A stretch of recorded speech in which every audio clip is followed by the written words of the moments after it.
We had one follow-up question from Senator Spender, and then we'll release the agency.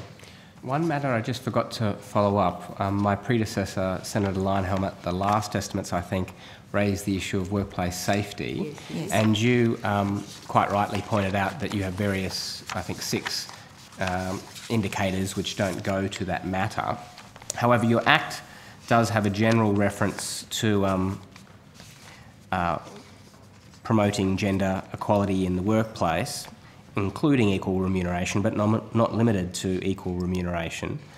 So I was wondering whether, since the last estimates, you've at all considered or done a cursory scan for data with regards to the gendered nature of workplace safety. Well, hopefully you have you? Senator, my understanding is the workplace safety data is already collected by other agencies across both nationally and at state levels. So that's not based on, but does that data report on sex? Because you would have to ask those agencies, okay. Senator. Well, I assume that they do, but you would have to ask. I've only looked myself and haven't found. I found that data broken up by age and by industry and a whole bunch of matters, but not by sex, unfortunately. I would again encourage you to consider the first broad principle of your objects and consider this a relevant issue for gender equality in the workplace. But it's up to you what data you want to look at.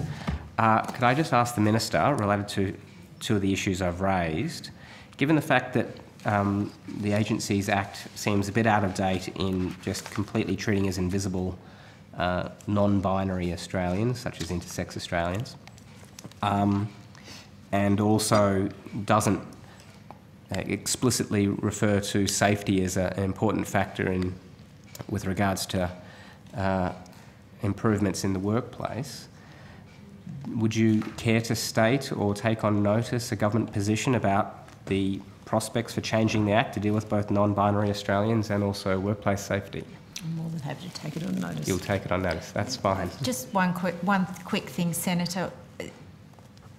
We would have to be very careful not to identify persons who did not identify as male or female. We would there'd be a confidentiality factor, of course. The issue is when you collect on male and female, you get numbers on male and female. The issue that all the data we get is confidential.